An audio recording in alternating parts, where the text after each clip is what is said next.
A lot of money for these seats. When I was growing up, the best films were also the most successful films.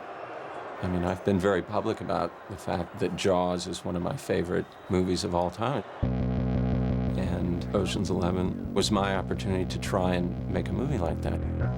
Just a pure piece of entertainment. But there's a lot of sweat involved in making something breezy. And that was kind of unexpected.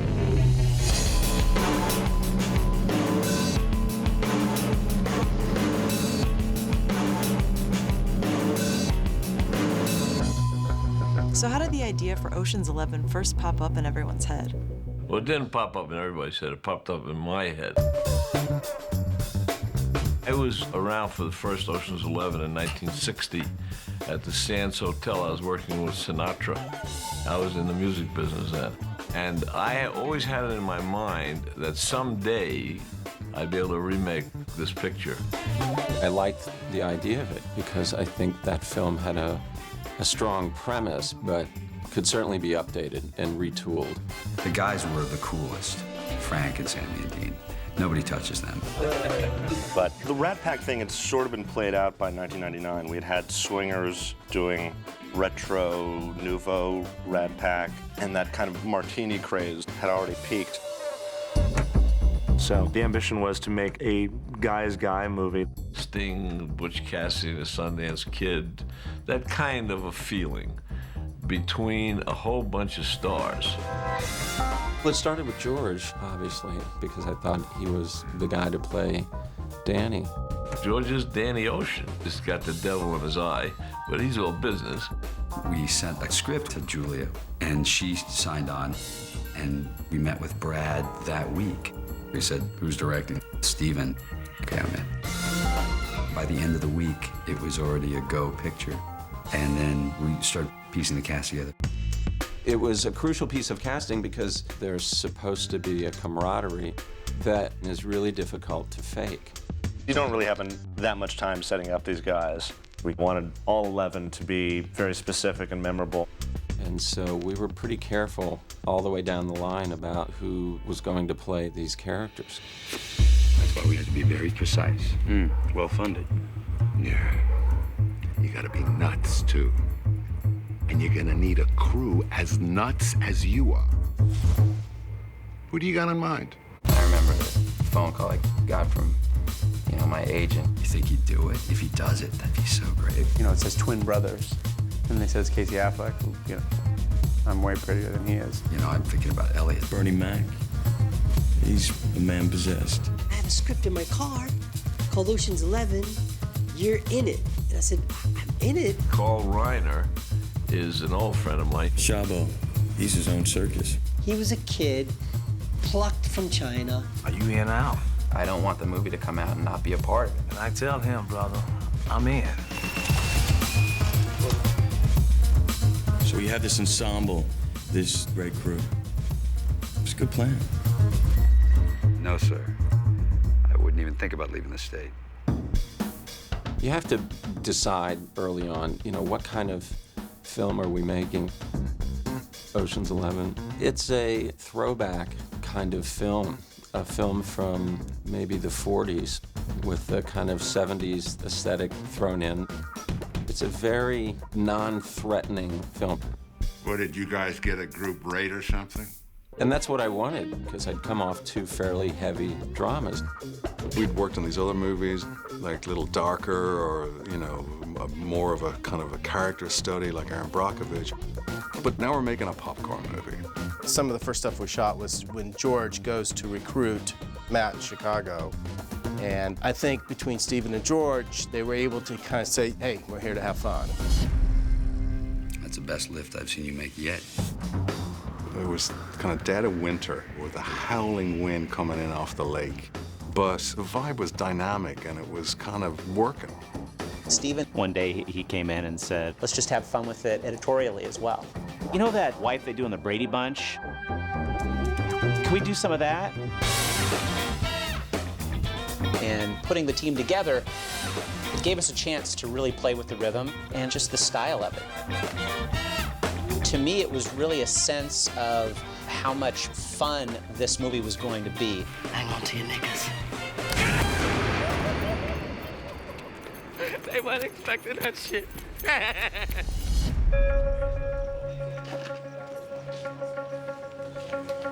The first scene at Ruben's house where Danny sort of lays out the plan was one of the first scenes we had with all the guys. Gentlemen, welcome to Las Vegas. So it was a real challenge for Steven, I think, to figure out how to cover all the guys properly and keep the scene interesting. Okay, guys, this will be a picture. It was like this high-octane room. Everyone had their quiet moments. I know I did, of kind of leaning against the wall and looking around and going, man, that's Carl Reiner, you know. There's Brad Pitt. Don Cheadle and Bernie Mac. The first 5 minutes was like, wow. Let's see what happens. Steven blocked the scene with the cast, and it was interesting how the guys all sort of fell into these chairs around him. And he sort of picked all the angles, and this is how I'm going to shoot George. The unusual thing about being on a set of Stevens is that he's also operating the camera. Okay, lock it up. Here we go. There are much better cinematographers out there than me, but operating the camera puts you right there. You don't miss anything the actor's doing, and most of it's just momentum. I just like the momentum of it. Steven was walking around us and figuring out how to capture what it is he wants to capture. After his question and Brad's response, that reaction, you did just do it like sooner after that. Check him. His directions are very simple, very to the point. He seems really confident and relaxed. Everyone else then suddenly is kind of relaxed and having fun. No, not me. Whoa. And to see all the guys together, everyone's got their own color and their character going on. It was just great to see Steven and this fantastic kind of multi-generational cast. On a lot of movies, this scene, which is 4 pages long, could take 2 days to shoot. Good. And I think we had knocked it off in 6 hours. That's what I said. So you take all that, you take Steven Soderbergh, all those stars, then you go and you have the backdrop of Vegas.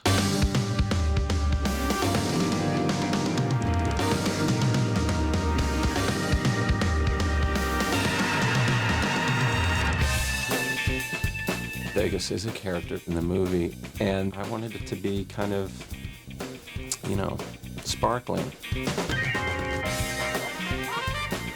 With Steven, it was always about showing the idealized Vegas, you know, the Vegas of Sinatra and Dean Martin. Everybody still wore suits and ties and long gowns and kind of gave it a bit of a more of a ballroom sense.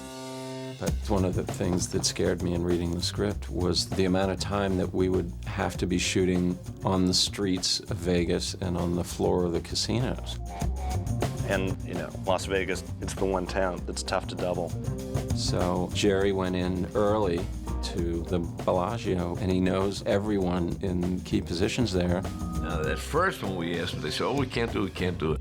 Our eyes were bigger than our stomachs. That's exactly what it is, pure ego. But he was hunting with an elephant gun, Julia Roberts, George Clooney, Brad Pitt. I mean, he had a good deal of ammo going in. And they said, okay, we'll take a shot with you, even though we were gonna rob it. And you got an $850 million set. And so we turned off the fountains, we closed down the atrium, we closed down the entranceway, we closed valet parking for 3 days. People had to check in through the garage. That's a stretch, you know, for a Vegas hotel. Steven made sure to capture all that because I don't think anyone will ever get what we got. Yeah, thanks to Jerry. Hit the star. And action. The main thing being that they let us shoot during the day, which they normally don't do. And they would close down an entire section of the floor so that we could film in there. We got the casino from 6 a.m. till 4 in the afternoon. It was really like, just bring up the light level on the floor, set up the shots, and let's go. Excuse me, Mr. Benedict. Yes. Hi, Sheldon Willis, Nevada Gaming Commission. I need 2 minutes of your time. It was like an actor's dream to be able to play as the character in the real environment. We were shooting in Pitt number 5, which is sort of the high-end pit. I'd look around and the casino was functioning. Watching Andy Garcia move through the casino, you bought and believed that he owned that joint. The Bellagio was his baby. It was a part of him, and he was a part of it. We were all moving really quickly, and everybody had their blinders on. You'd have these shots on the casino floor, and it'd be George and Brad and Julia, and just off camera would be hundreds of people watching, thankfully really respectful and quiet during the take. And as soon as we'd cut, you know, there'd sort of be the roar of approval. Action. The Bellagio was fantastic, but one of the things we found out on our initial scouts was they don't even have a vault. It's kind of like Pee Wee Herman asking about the basement of the Alamo, you know. So it allowed me a lot of freedom just to sort of get a little kind of James Bond with it. We had an elevator shaft that supposedly went down hundreds of feet, and stainless steel, just slick, slick, slick. We lit from the floor, sort of looked a little, you know, it's like Kubrick would have done, and then heightened that a bit. So it's cool. But the rest of it was really predicated on the Bellagio. And then letting Vegas be Vegas and the boys be the boys. It was fun. When we went to Las Vegas to start shooting, we made a conscious effort to get these guys to hang out together. It wasn't hard to do because they all like each other, but to really hang out. Tomorrow day is yours. Do with it what you like. So off camera, basketball games, backgammon, jokes, and other R-rated activities. You call up and you say, hey, who wants to have breakfast? I would always start with Brad, and then he would say no, and I'd end up with Casey or something. But what happened is a real camaraderie built up, and it was very hard to go to work because while they're setting up, the cast member is now chatting with each other. And of course, George Clooney. He may be the best-looking silly person in the world. And sometimes it would have to be action. Oh, guys, action. Steven, as professional as all these guys are, I get the impression that when you called action, it was like herding cats. But a testament to, I think, how well we cast the film was, between takes, they would never go to their trailer. They would all stay right on the set, sort of talking and screwing around. Things come out of genuine camaraderie that you can't plan. In this case, funny things. Where are you gonna put your hands? No good. But comedies are hard. You know, you have to be careful that they don't become smug. For God's sake, whatever you do, don't under any circumstance. Russ. Yeah. Can you take a look at this? Sure. Hey, Russ. Steven said to me when I met him, if just having fun while you make a movie were the only criterion, then Cannonball Run would be the greatest movie ever made. If we were ever caught winking at the camera, then the whole thing is kind of blown. So I think it was on everybody's mind to make sure we were telling a story and not just having a lark. And also George Clooney and Brad leading the pack and saying, this is the tone we're setting. I've been practicing this speech, a little bit. Did I rush it? Felt like I rushed it. No, it was good. I liked it. And what I liked about it is that it wasn't gag humor. What? You want to knock over a casino? I mean, sometimes the way in which two characters look at each other is as funny as any line or pratfall you can come up with. I'll see you 500. Raise you 2,000. The card game scene. If you look at what those guys are doing back and forth, they're saying so much with just a slight twitch of the eyebrow. It just was really cool. All right, kids. Name of the game is poker. Steven said, do you want to come play yourself in this movie? And I didn't understand what he meant. And when I saw the script, I thought, oh, I get it. It's like the worst possible human version of yourself. What the hell? It's pocket change, right? And we'd had a loose vibe on Traffic, and I kind of knew he'd probably be open to that. All right, here we go, guys. Stand by.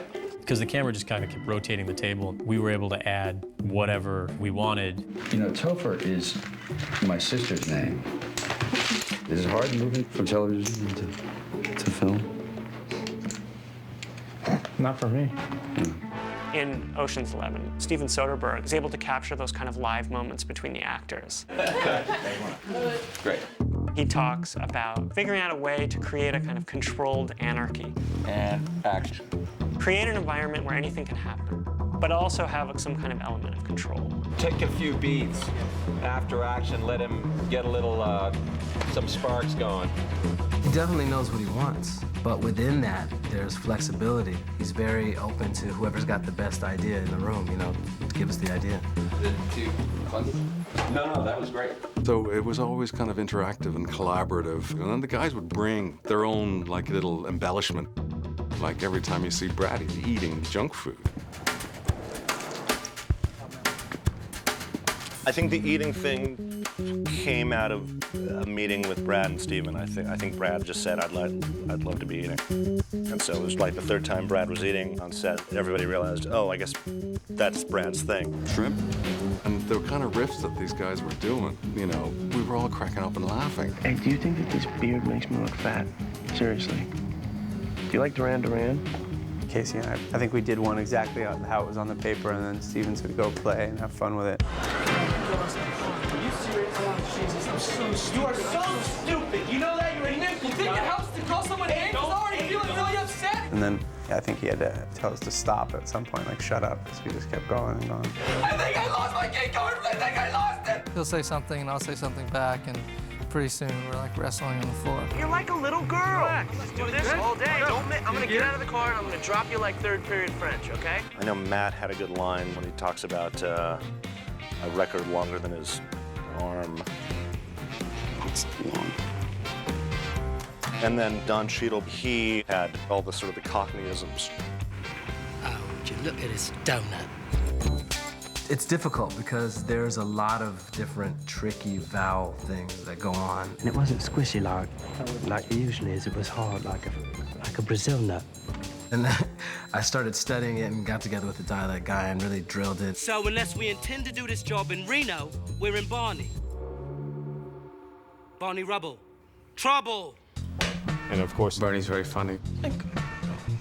Everyone was trying to keep up with Bernie and his jokes. Mr. Benedict, I'm afraid you've been employing an ex-convict. As you know, the agency... Goddamn cracker. Frank has some great lines. You heard what I said. I like to just do it and let it come out from inside and let it go. No, I didn't. Okay, it's all right. Come on, sit down. Sit down. Sorry. Sorry for you. He wasn't doing a stand-up routine. He was just this incredibly talented actor. Yeah, good. Exactly. Who looks you straight in the eyes and makes you, you know, howl. You're 30 seconds late. I was about to send out a search. At the same time, it's not a sitcom. No, it is. This is a movie in which people have grown-up conversations with each other. And to have Julia do this, part of the fun was that it was 180 degrees from Aaron Brockovich. Well, I was actually a little bit intimidated because it's kind of like a glamorous part, which I'm not really used to, being so dressed up all the time. But she's more than just a girl. She's got some intrigue behind her and some difficult crosses to bear. You're not wearing your ring. I sold it. I don't have a husband, or didn't you get the papers? My last day inside. I told you I'd write. Doing scenes with Julia, it's like an old Howard Hawks film. They're both kind of going at each other pretty good. His work definitely fell off as he got older. Remind you of anyone? And nobody really wins, which is the way it should be. It's so sharp and exacting, and you can see all the multitude of levels and emotions that goes on between the two of them. Tess. What? Except it's really hard acting with George. Because, you know, I'm supposed to be steely and serious. And he's just like this hideous, you know, charm monster. Does he do this? George could make Julia laugh. And when Julia laughs, she can be quite loud. It's a true laugh. It's not a fake laugh. I was really pleased with the way all that stuff landed. Excellent. And the cast, I felt like everybody brought their A game, but it also puts more pressure on me because that means I got to bring my A game. Steven, tilt up, make sure those guys aren't in a bad spot. Yeah, they're good. Okay, here we go. Let's do it. Ocean's 11. 3/4 of the film is us actually pulling this heist off. These things are gonna hold us, right? It's like a jaw-dropping undertaking. And it's just the most complicated heist in the history of heists. Say we get into the cage and through the security doors there and down the elevator and past the guards with the guns and into the vault. We're just supposed to walk out of there with $150 million in cash on us without getting stopped? Yeah. One of the tricks of making a movie like this is how much information to give and at what time. You're out, Danny. He's out? This is a smoke and mirrors movie. Everything has to be finessed to just the right level of subtlety. Before we shot, I figured Livingston Dell would be the only character that should know on paper what exactly happens. So I had this notebook with tons of notes. Each letter had a through line of what someone had to do. And to keep these through lines in my own head with months to prepare, it was almost impossible. Livingston, we're set. Livingston, we're set. Basher, we're set. Hang on a minute, Chief. And for me, it's a completely different way of shooting than what I'd been doing the last few years. It's a very constructed, composed, and theatrical kind of film. So there were a lot of times where, as cinematographer, I was waiting for the director to figure out what he wanted to do. Several instances in which we would set up shots for 2 hours, and before even shooting them, I'd say, tear it down. It's not working, it's not good enough. Halfway through this, I just thought, what did I get into? But I've known Steven since my school days and in his young directing days. And he's just so damn committed to what he's doing. When he won the Oscar, the next day he had scheduled for himself a 6 a.m. shooting call. Okay, great. One more like that. Okay, we got. 6 hours later, he's back at work. He's totally focused, totally prepared, and he cuts it in his mind. He's editing as he's shooting. So he goes first. He goes first, and then I'll swing over to you. All right, let's shoot it. You could just see it click in his mind how he was going to shoot it. Okay, this is what we're doing. We're here, and we're here. And then off we went. Here we go. And roll sound. Okay, let's go. Here we go. And so the heist itself, Steven had it all worked out in terms of, just shooting all these tiny little pieces of things that once they were all fit together just made perfect, incredible sense. Every frame of that movie is there for a reason.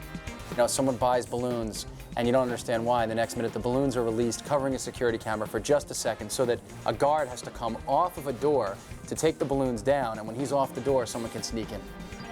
The cons just worked, and you just cared about the outcome and what happened with these characters.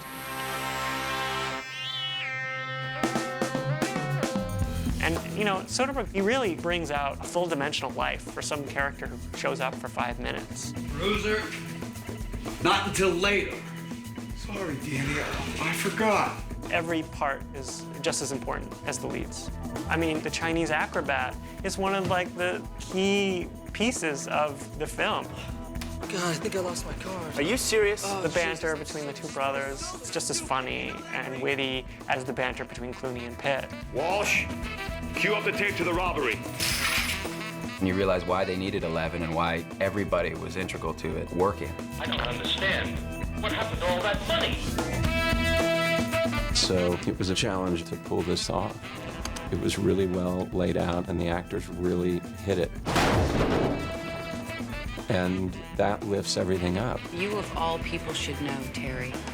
In your hotel, there's always someone watching.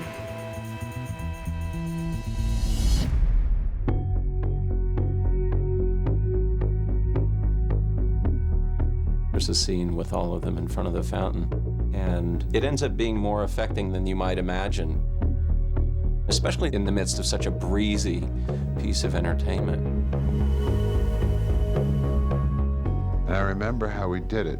You know, everybody basically took their places, and Steven would make the adjustments as to how he wanted it to be. Steven never likes to tell people where to stand, so he's just like, go stand. But I was next to Brad, so I had a good position. And I was like, all right, this'll work. And action, guys.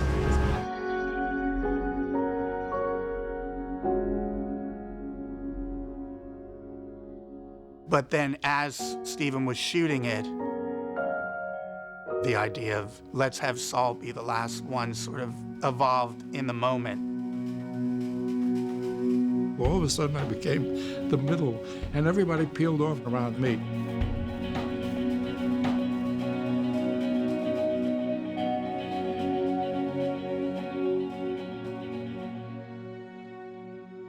And it was very sweet because he was the senior member of that group, and so a little deference for the senior member. He knows this might be his last heist. You see it in his face. It just told this really incredible story. As it was happening, we all knew that was perfect.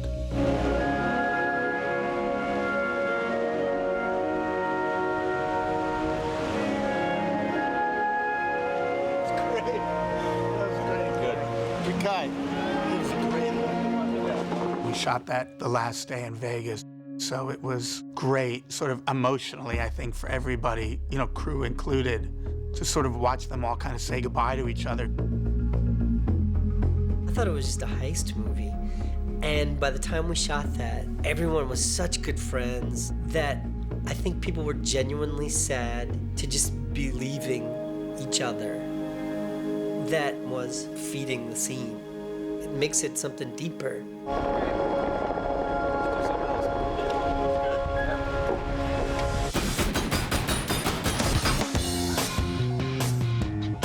Ocean's 11. It doesn't have this big budget feel to it. You felt like you were being told a story in an interesting way. Yes, it's a popcorn movie, it's a Hollywood movie, but it's made by Steven Soderbergh, which means there's going to be a humanity. You can't help but make a movie like that. I had all high hopes for Ocean's 11, but until the Friday night it opened, I had no idea what it would do financially. This movie was a smash hit. I mean, huge, huge hit. Tess, I told you. I knew what I was doing. I love seeing a movie that just sort of does what it does and does it well and makes no argument about it, that you just surrender to it. You're either in or you're out, right now.